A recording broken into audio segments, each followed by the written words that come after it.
Good afternoon everyone. हाँ भाई, second year आप लोगों के में जो अब टॉपिक स्टार्ट हुआ था वो है गमन, है ना। गमन, लोकोमोशन। ठीक है, लोकोमोशन में आज हम बात करने वाले हैं अपने ट्यूब फीट लोकोमोशन के बारे में। ठीक, अच्छा पहले तो मुझे आप लोग ये बताएं कि इससे पहले जो आप लोगों को पाइला के लोकोमोशन के बारे में बताया था, क्या आप लोगों को सबको क्लियर है या किसी को रिपीट करवाना है? जिसे समझ में ना आया हो या जिसे रिपीट करवाना हो वो एक मैसेज छोड़ दे चैट बॉक्स में, ठीक है, रिपीट कर दिया जाएगा।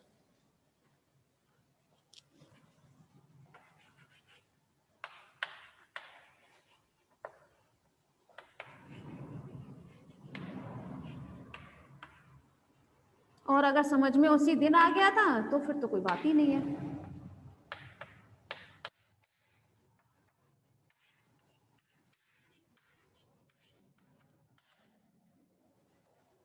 चलें ठीक है, एक काम करते हैं, पहले हम अपने ट्यूब फीट लोकोमोशन के बारे में जान लेते हैं। ठीक है, तो ये नाल पात गमन जो है वो पाया जाता है जनरली संग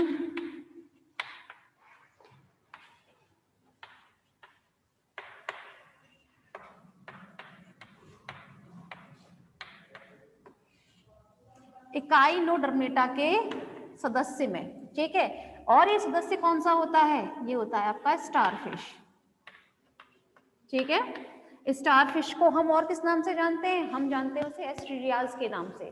ठीक है, सेकेंड ईयर में क्या समझूं आपके इस कोई भी जवाब नहीं आया है तो आप लोगों को समझ में आ गया था मतलब? हाँ, रिपीट नहीं करवाना है ना किसी को भी, पाइला में लोकोमोशन जो बताया था मुझे आप लोग बताएं तो सही, जिससे मुझे भी कुछ क्लियर हो। ठीक है, चलिए तब तक हम इसको सीखते हैं ट्यूब फीट लोकोमोशन को।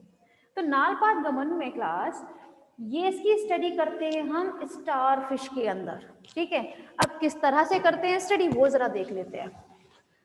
आप लोगों ने जनरली देखा होगा नाल पात जो है वो किस में पाया जाता है, मतलब ट्यूब फीट। अब मैं इसको डायरेक्ट ट्यूब फीट के नाम से बोलूंगी, ठीक है, आप लोग खुद समझिएगा। अब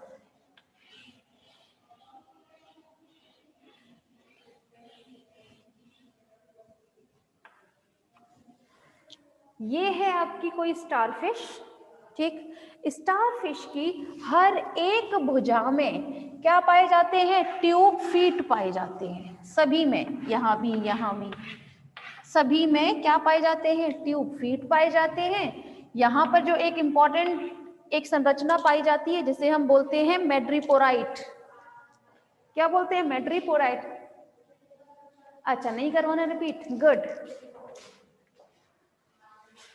चलें ठीक है, तो ये यहाँ पर पाए जाते हैं हमारे मैड्रिपोराइट। ठीक है, अब इसमें होता क्या है, इसमें नाल पात जो है ट्यूब फीट उसकी थोड़ी सी एक संरचना देख लेते हैं। ठीक है, कि वो आखिर होता कैसे है। चलिए,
जरा सेकेंड ईयर समझने की कोशिश करें आप। इसमें क्या होता है, ये जो अगर आपका कोई स्टार फिश है, ठीक है, इसमें 5 भुजाएं हैं इसकी, अगर मैं एक आर्म में से इसको डाइसेक्ट करके थोड़ा सा कट लगाकर इसकी स्किन को ऐसे उठाकर यहाँ रख दूँ, ठीक है, तो मुझे कुछ अंदर से ऐसी संरचना दिखाई देगी। मतलब मुझे क्या दिखाई देने लगेंगे, मुझे दिखाई देंगे हमारे ट्यूब फिश, जो किसमें पाए जाते हैं आपके इसमें स्टारफिश में, एस्टीरियाज में, ठीक है। मैंने कुछ नहीं किया, सिर्फ और सिर्फ उसको डाइसेक्ट किया है और उसकी खाल को इस तरह से उठाकर एक ही आर्म का दिखाया मैंने यहाँ पर, ठीक है। फिर हमने क्या किया है, अब हमें ये संरचना दिखाई दी है, अब इस संरचना को यहाँ से उठाया है और उठाकर यहाँ पर इसका बड़ा रूप दिखाया है, ठीक है। मैंने कुछ भी एक्स्ट्रा नहीं किया है अभी तक। इसमें ये जो आपकी स्टारफिश होती है, इसके ऊपर की तरफ, ठीक है, जहां पर इसका ओरल होता है मतलब मुख वाली भाग जो रहता है, वहां पर संरचना पाई जाती है मैड्रीपोराइट, जिसे हम बोलते हैं, क्या बोलते हैं, मैड्रीपोराइट। अब ये मैड्रीपोराइट मैंने इसे, ये जो शक्कर बनाया tube feet, this is a tube feet, ठीक है, ट्यूब फुट है ये। अब ये ट्यूब फुट को मैंने यहाँ से, तो यहाँ तो ढेर सारे हैं, जस्ट एक बनाया है। सबसे ऊपर जो है गोल सा, उसे हम क्या बोलते हैं, एम्पुला। एम्पुला के नीचे पोडियम और सबसे नीचे का भाग जो है वो सकर कहलाता है। सकर को हम हिंदी में बोलते हैं चूषक, ठीक है। पोडियम को हिंदी में भी हम पोडियम ही कहेंगे, एम्पुला को एम्पुला ही लिखेंगे, ठीक है। इसीलिए इसमें बाकी सब चीजों को मैं नहीं लिख रही। तो चले, होप सो आप लोगों को ये चीज तो क्लियर हुई होगी।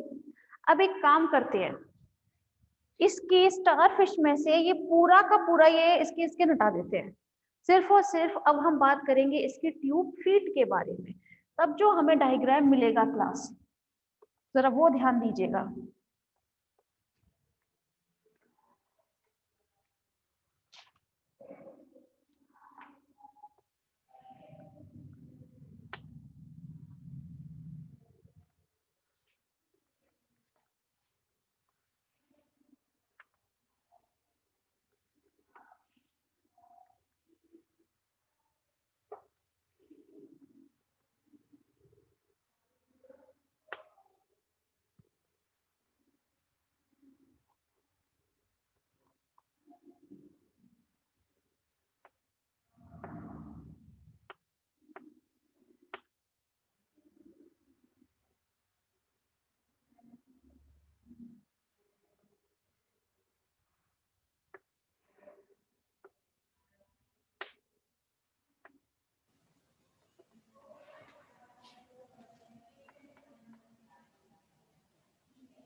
हाँ भाई,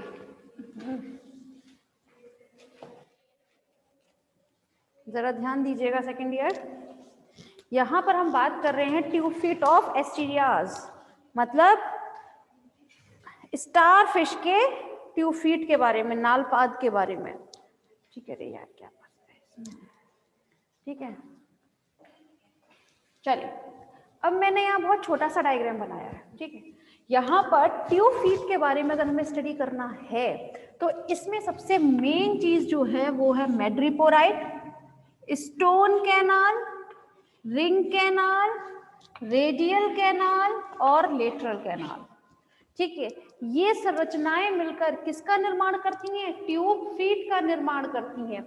ये ट्यूब फीट क्लास अब होता क्या है, मैंने अभी संरचना जो बनाई थी जैसे इस टाइप से, यहाँ पर मैड्रिपोराइट दिखाया था ना ये, अब इसी को मैंने इस तरह से दिखाया है।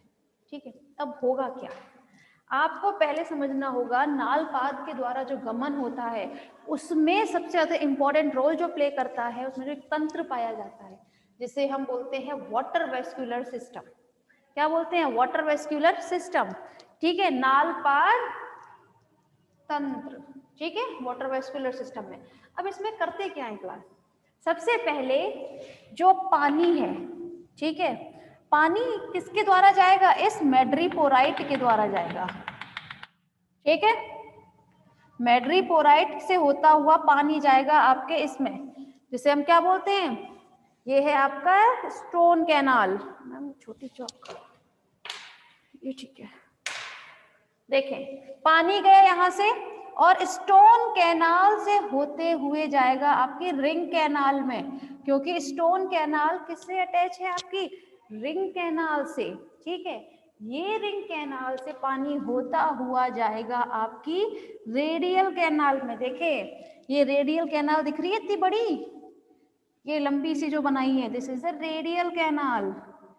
ठीक है, मतलब रिंग कैनाल से होते हुए पानी कहाँ जाएगा? आपकी रेडियल कैनाल में। अब ये रेडियल कैनाल जो होती हैं ये इंटरकनेक्टेड रहती हैं, मतलब अंदर की तरफ जुड़ी रहती हैं। किससे? वो जुड़ी रहती हैं लेटरल कैनाल से।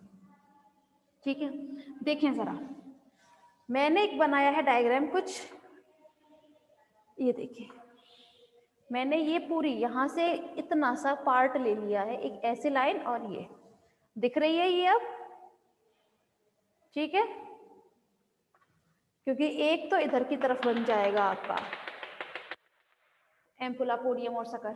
ठीक है, तो यहाँ पर करना क्या है, यहाँ पर सबसे पहले पानी जो है, वाटर जो है, ठीक है, तो वाटर वेस्कुलर सिस्टम में जो पानी है मैड्रिपोराइट के द्वारा स्टोन कैनाल में जाएगा, स्टोन कैनाल से रिंग कैनाल, रिंग कैनाल से होता हुआ जाएगा, ये लंबी लंबी लाइन जो बनाई है देखें, जिसे हम बोलते हैं रेडियल कैनाल, रेडियल कैनाल में जाएगा। ये रेडियल कैनाल में से, ये रेडियल कैनाल किससे जुड़ी हुई रहती है? आपकी लेटरल कैनाल से।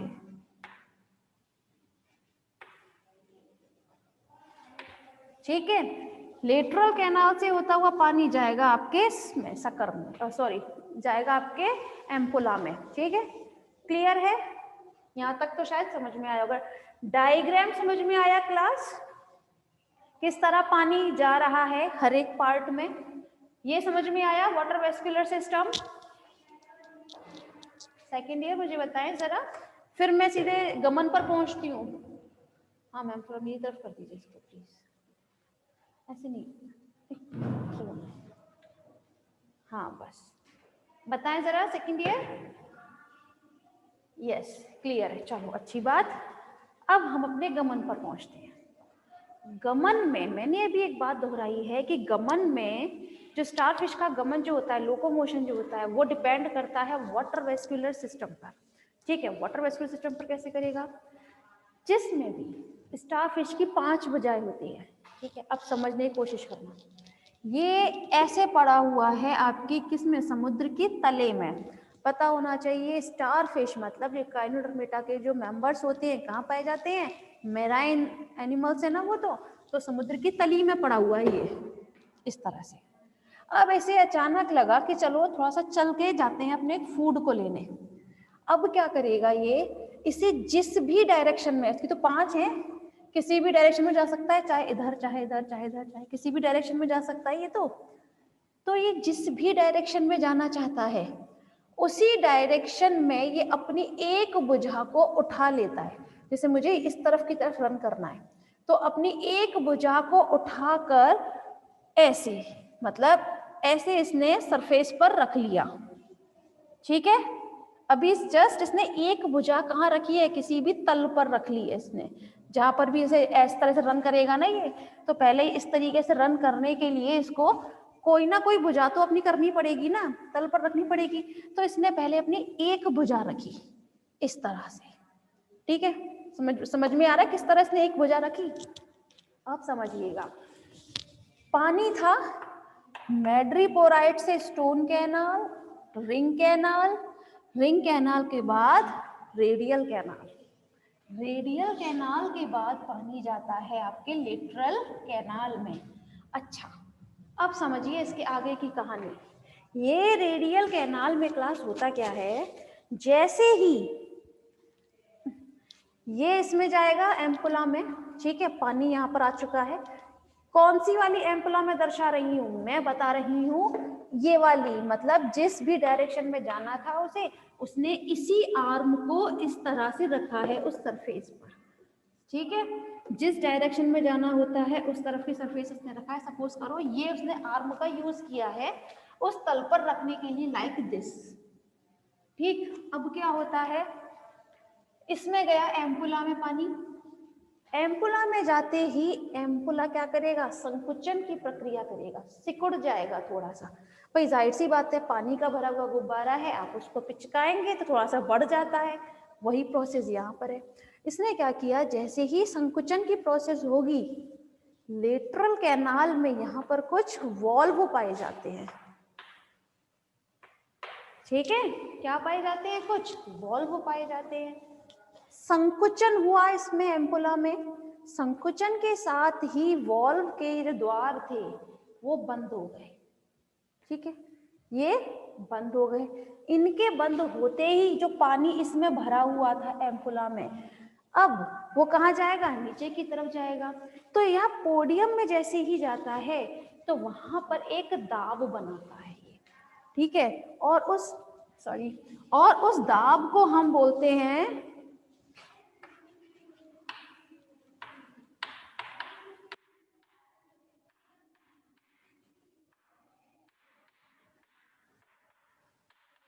द्रव स्थैतिक दाब।